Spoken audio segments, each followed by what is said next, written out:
The New Orleans Pelicans are in the playoffs after beating the Los Angeles Clippers in the play-in tournament, and Willie Green learned a valuable lesson that will only help the Pelicans in their first-round series with the Suns. Let's celebrate and talk about it in a bonus episode of Locked On Pelicans. Let's go!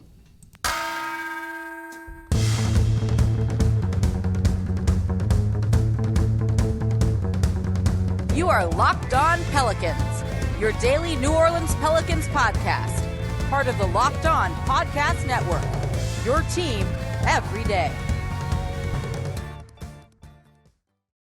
Welcome to another edition of Locked On Pelicans, the daily podcast covering your favorite team, the New Orleans Pelicans at NBA, part of the Locked On Podcast Network, your team every day, available wherever you get your podcasts and available on YouTube. I'm your host, Pelicans Insider, credential member of the media, Jake Madison, at NOLA Jake on Twitter. Here with y'all on this Saturday, a bonus episode because...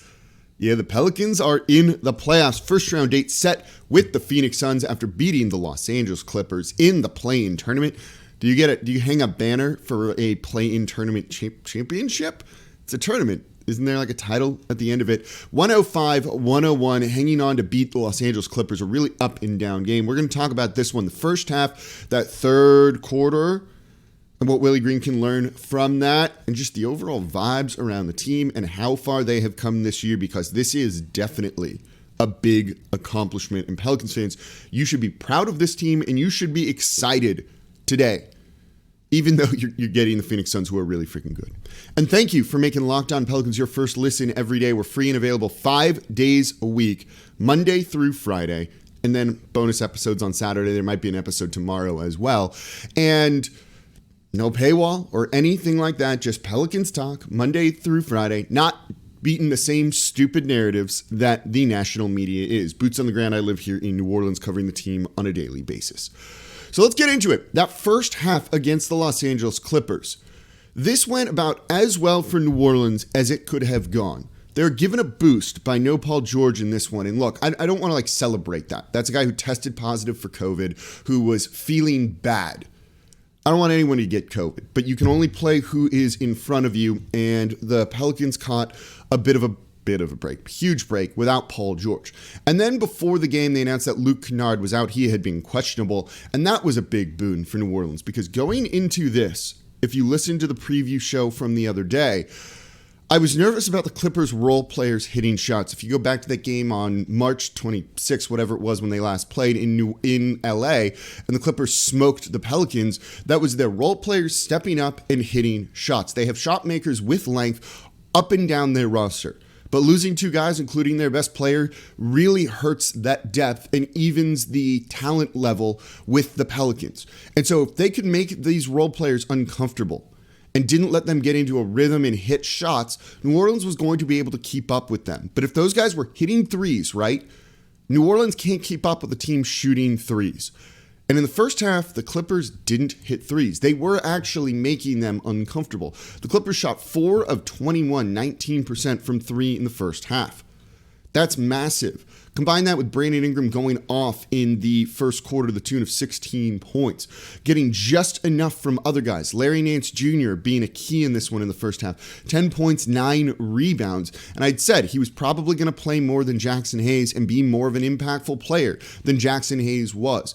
Zubac is a problem, particularly for Jonas Valanciunas, particularly for Jackson Hayes. You need to try and kind of play him off of the court. You need a more athletic big, a guy that can play in more space in Larry Nance. And he did. So getting those type of contributions from your players, right? CJ hitting a couple of shots, though not shooting particularly well, and just getting enough while the Clippers were missing was important. And if you were talking to me at the watch party at Mid-City Yacht Club with the Pels 12, I said, you need to get as big of a lead as you can in this first half because the Clippers will start to come alive. They won't shoot 19% the whole game. So when they start hitting threes, you need to be having a lead so that you just weather the storm, so that all of a sudden you aren't tied and now they're hitting their shots and they run away and go up 20 against you. Because if that's the case, then you're going to lose that game. Well, a 10-point lead at halftime certainly did it. They tried to make it a little bit closer than it should have been at the end of that first half, but overall, New Orleans was doing everything right. They were making the role players uncomfortable. They weren't letting those guys really get into a rhythm. Nick Batum, 0 for 3, right? Reggie Jackson with Herb Jones guarding him, as I said he would, not Norm Powell. They put him on Reggie Jackson to disrupt the point of attack. 1 of 5 from 3, 5 of 12 overall. Disrupt their rhythm. Don't let them get a ton of ball movement to manufacture those open shots, and you will do well. And New Orleans went up 10. And then the third quarter happened. And Willie Green and the Pelicans, but Willie Green in particular, almost threw this one away. Let's talk about what happened in the third quarter coming up here next in today's episode of Locked On Pelicans. Before we do that, though, today's episode of Locked On Pelicans is brought to you by Built Bar. Built Bar is the best tasting protein bar, period. If you eat a protein bar, whether it's before or after a workout, for breakfast, or just as a snack to kind of keep you going throughout the day, you may as well eat the one that is the best tasting. And Built Bars are awesome. Again, I eat one every single day, pretty much. I love the mint brownie. I love the double chocolate. The salted caramel is excellent. They taste like a candy bar. So give them a try. Go to Built.com, use promo code LOCK15. You're going to get 15% off. Most of them have 130 calories, 4 grams sugar, 4 net carbs, and 17 grams of protein. They're delicious. They're good for you. Go to Built.com, use promo code LOCK15, and you're going to get 15% off your next order. And thank you for making Locked On Pelicans your first listen every day. We're free and available wherever you get your podcasts, Monday through Friday. Subscribe, tell a friend about the show, and leave a 5-star review. You ever want to help Locked On Pelicans still be here and be free and 5 days a week for y'all? Do those 3 things. It takes like 30 seconds total. And look, we got a lot to talk about. Now we got a first-round series against the Phoenix Suns. Of course, I'm going to get the Locked On Suns guy, Brendan, on here to talk about it. And we'll preview that matchup. We'll be recapping the games. And yeah, it's going to be a fun offseason too, because they still have the Los Angeles Clippers pick. So we got months of stuff to talk about. And if you're a Pelicans fan, you've got to be subscribed to Locked On Pelicans. But right now, we're talking about their win over the Los Angeles Clippers, 105-101. Again, the first half, perfect, like chef's kiss, perfect, right? For the Pelicans. Did everything right. And then the third quarter happened, and Willie Green learned some valuable lessons in this one. As I said, right, the Clippers were going to start hitting some shots. And when they did, you needed to have a comfortable enough lead to be able to weather that storm till they kind of came back down to earth, or you could figure out exactly what you needed to do to counter them. And Clippers did it on the first play out of the second half, nailing a 3. They shot 4 of 8 from 3 in the third quarter. And New Orleans panicked. And Willie Green in particular started to overthink and really started to melt it down. This was about as bad of a quarter as I have ever seen played by New Orleans. They were up 10 going into halftime. At the end of the third, they were down 10. It was a 20-point swing. New Orleans scored 18 points. The Clippers scored 38. And a lot of this was due to New Orleans' own making and the rotations that Willie Green decided to run. Early on, he called a quick timeout, realizing that Jackson Hayes in this matchup just cannot play in space like that. Pulled him out of the game. And instead, put in a guy in Tony Snell, who has not played essentially been a part of the rotation for a couple of weeks. What is Tony Snell doing in this game in the third quarter? He played 3 minutes and 48 seconds. Let's round it up and call it 4 minutes. -9. Everything he was doing was wrong with his rotations. Tony Snell comes in, takes a 3-pointer, and he hits the side of the backboard. He put him in there, and I can tell you why he put him in there. I've had that question a lot. They needed more shooting. The first couple of minutes of the third quarter, when you saw Brandon Ingram drive, when you saw CJ McCollum drive, the spacing was garbage for the Pelicans because they don't have 3-point shooters, right? Again, there's a reason we didn't want the Clippers hitting a ton of threes and outpacing New Orleans on that. They were 1 of 7 from 3 in the third quarter. The Clippers had no respect for anyone on the perimeter at all. So when CJ drove, when Brandon Ingram drove, they just collapsed on him. There were 3, 4, sometimes 5 guys around them, and the perimeter players on New Orleans were wide open because the Clippers were willing to let those guys beat them, knowing that they wouldn't be able to. So he put in Tony Snell to maybe have a more credible 3-point shooting threat out there. And then Tony Snell hits the side of the backboard on the one shot he takes. It just made no sense overall when you realize how you had to beat this Clippers team. And then you look at it on the other side. Defensively, he gives you nothing, right? You saw him struggle out there. You saw Najee Marshall be a little too out of control and struggling in there. And What was New Orleans doing? Not countering, not making the right adjustments. Those 3-4 minutes by Tony Snell felt like a lifetime. Longer. It feels like he played 20 minutes that quarter, doesn't it?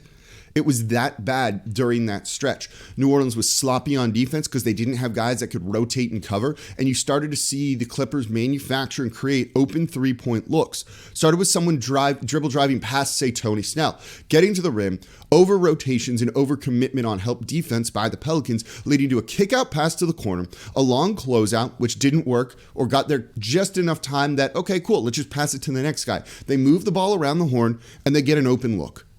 And that's what was happening. This wasn't anything all of that complicated. It's just the wrong guys out there on the court. And so Willie Green would make another sub, and it wouldn't work. And then another sub, and it wouldn't work. Until he got to the freaking right guy that he should have put it in the first place, in Trey Murphy. The Pelicans in the third quarter played 10 players.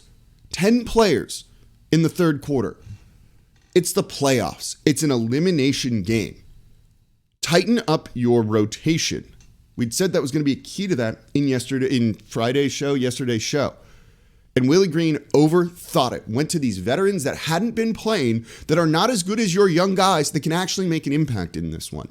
Trey Murphy, in the 4 minutes he was on the court in the third quarter, a quarter where New Orleans was outscored by 20. He was a +3. He was literally the only positive player in terms of plus minus out there on the court. Why did they wait until the end of the third quarter to get him in the game? Look, Willie Green's a rookie coach, and so he's going to make some mistakes, and you could see him just getting outclassed by Ty Lue, who's one of the better in-game adjustment coaches in the league. So I don't want to crush Willie Green in this one, right? You're a rookie. You're allowed to make mistakes too, like these rookie players do. He almost threw the game away in the third quarter. Almost threw the game away with these nonsensical substitutions and rotations in the third quarter. And it's not due to luck, but at least he figured it out at the end and managed to kind of stop the bleeding. New Orleans kept this one within 10. That was the goal midway through the third was, don't let this get to more than 10. And then go into the fourth quarter and just kind of do your thing and really figure it out. And thank God the Pelicans did that. But that third quarter, they almost lost the play-in tournament in this game to the Clippers right there. And then in the fourth, they did exactly what they needed to do. And the lineups were working. And let's talk about that coming up here next to today's episode of Locked On Pelicans. Before we do that, though, today's episode of Locked On Pelicans is brought to you by BetOnline. BetOnline.net, the number one source for all your betting stats and sports info. So you can find all the latest sports developments, league reviews, and news, including this year's basketball playoffs and the start of Major League Baseball season. BetOnline.net is your continued source for all your sports wagering information, from live betting to playoffs, esports, and more. So head to the website today or use your mobile device to learn more about the trends in the action over at BetOnline.net. BetOnline, where the game starts. And thank you for making Locked On Pelicans your first listen every single day. We're free and available 5 days a week for y'all.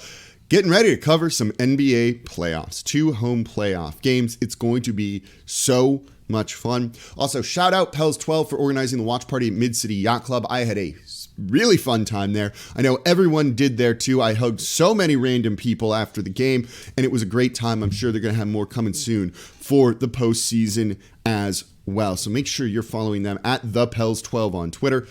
It's going to be a lot of fun, and it's not done yet. We got a lot to talk about this offseason, too. So subscribe to Locked On Pelicans wherever you get your podcast and on YouTube as well. So the fourth quarter, they stemmed the bleeding going into this one in the 105-101 win over the Los Angeles Clippers. And then they just did what they should have been doing all the time. I gave you a pretty comprehensive game preview. I thought as I'm watching this game, I'm like, yep, that's going on, that's going on, that's going on. Because again, watching the Clippers a bunch before this one, realizing you need a lot of length and switchability there, you need a guy like Trey Murphy. Really need a guy like Trey Murphy in this one. And those are the type of lineups you need to use. You can't run big men at them. They run big men off the court with their athleticism and 6'8" guys all across the board, essentially. So in the fourth quarter, the most used lineup there, after Herb Jones got a bit of a break, was Brandon Ingram, CJ McCollum, Larry Nance Jr., Trey Murphy, and Herb Jones, and you had Jose Alvarado to start the fourth quarter just to kind of keep things going. That was the right lineup. That was the right lineup to use heavily against the Los Angeles Clippers, and you should have seen more of it in the third, and this one would have been over. But Willie Green, and credit to him, figured it out. And at the end of the day, you get the victory, and that is all that matters. But you needed a guy like Larry Nance Jr. grabbing boards, being able to keep up athletically with some of these bigs that the Clippers have, or wings that the Clippers have, and play in space, right? Herb Jones throwing the clamps on guys. Brandon Ingram deciding he is going to win this game and going 3 of 3 in the fourth quarter. CJ McCollum hitting a big three. And then Trey Murphy, right? Play him in this series. Play him heavy minutes against the Phoenix Suns. I'm begging you, Willie Green. Trey Murphy in almost 12 minutes of action the whole freaking quarter, right? 9 points on 3 of 4 shooting. 3 rebounds, 1 assist, not a single turnover, and playing good defense because he has length to bother these guys, because he's a smart defender. I can't hammer this point home enough. You've seen that they've wanted to close with him for a while now. You saw him out there closing that game against the Spurs. So to go away from him in the third quarter and go with Tony frickin' Snell, it's the meme from the Clue Me, the flames coming out the side of my face, right? Learn your lesson now. And if Willie Green has done that, they can at least be somewhat competitive against the Phoenix Suns in this first round series. But it was a tough lesson and had us all scared for a period of time for Willie Green to try and learn in the middle of an elimination game. But he figured it out in the end, and coaches got to grow too, and rookie coaches are going to make rookie mistakes and trust guys they probably shouldn't trust because, well, those guys are veterans.